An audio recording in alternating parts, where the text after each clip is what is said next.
Hola, ¿qué tal amigos? Muy buena tarde. El día de hoy vamos a hablar un poco sobre la migraña y vamos a comenzar definiendo que esta pertenece a las cefaleas o dolores de cabeza primarios. Primero. Segundo, se presenta hasta en el 12% de la población. Es mucho más frecuente en las mujeres, pero no significa que no le pueda dar a los hombres nuevamente.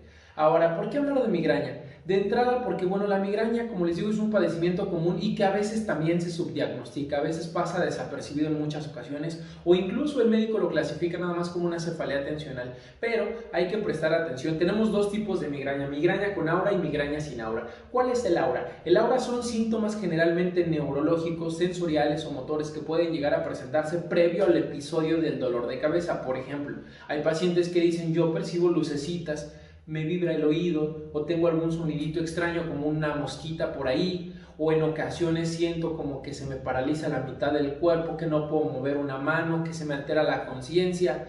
Cualquier cosa que se presente, síntomas neurológicos, sensoriales, motores, verbales, que se presenten previos al episodio de dolor de cabeza podría ser considerado un aura. Claro, no todo se va a considerar que es un aura, por eso tiene que ser una evaluación médica previa, ¿verdad? Entonces, un aura, digamos, visto desde esta forma, nos clasifica la migraña como migraña con aura o migraña clásica, que es la migraña menos común, a pesar de su nombre. Por el otro lado tenemos a la migraña más común, que es la migraña sin aura. La migraña sin aura simplemente es el dolor de cabeza. ¿Pero qué características tiene? Bueno, lo más común es que sea un dolor que solamente invade la mitad de la cabeza, o sea, hemicraneana, solo de un único lóbulo, por así decirlo, de un único hemisferio y de tipo pulsátil. Se siente como que está palpitando, pulsando y de intensidad moderada severa, tanto así que mucha gente necesita aislarse en un cuarto sin ruido, sin estímulos ambientales, sin espectros luminosos para no desencadenar mayor gravedad del dolor de cabeza. Entonces hay que tomar en cuenta que este es un motivo bastante incapacitante. Ahora, ya que la clasificamos y demás, ¿qué procede? Bueno, aquí el paso, digamos, número uno es identificarla. Ya la identificamos, vamos a darle el tratamiento. El tratamiento hay de dos tipos, tratamiento para la crisis y tratamiento preventivo profiláctico, o sea, tratamiento para prevenir nuevas crisis. El tratamiento generalmente para la crisis puede incluir una gama de medicamentos que van desde los analgésicos, los antiinflamatorios no esteroideos, como el naproxeno, por ejemplo, como el ibuprofeno, el ketorolaco, hasta medicamentos como los opioides, por ejemplo, el tramadol, o medicamentos específicos para la migraña como sumatriptán, solmitriptán, como los triptanos en general. Algunos otros se pueden llegar a utilizar combinados como la metoclopramida, incluso la dexametasona se ha visto que reduce la recurrencia de los episodios. Si tú lo atiendes al paciente en urgencias, la puedes utilizar intravenosa o intramuscular, pero entonces este tipo de tratamiento es un tratamiento para la fase aguda. ¿Y qué pasa? Porque el paciente puede tener una crisis cada semana o una crisis cada 15 días y el paciente puede terminar incapacitado, no siempre va a estar con este tipo de medicamentos. Entonces, ¿qué se le hace?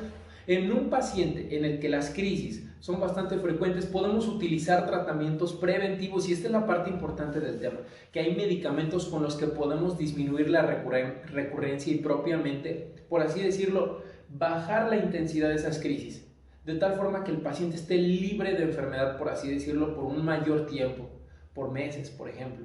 Entonces, ¿qué medicamentos se pueden utilizar? Eso va a depender del paciente y sus características clínicas, como se pueden utilizar antihipertensivos, como se pueden utilizar algunos otros, como los anticonvulsivos, topiramato, valproato o algunos neuromoduladores, aunque tienen un poco de menor evidencia científica, como la pregabalina o la gabapentina, pero se pueden utilizar en determinado caso de acuerdo a la tolerancia del paciente y de acuerdo a sus características clínicas.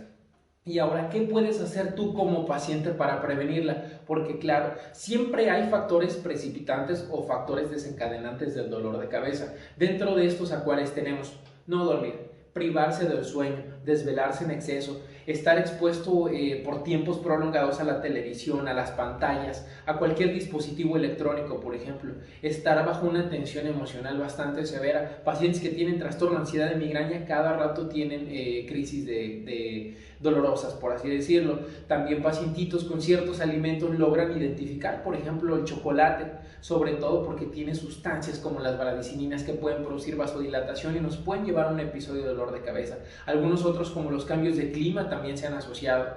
Algunos otros, como el calor o las temperaturas elevadas. Entonces, cada paciente va a tener diferentes factores precipitantes.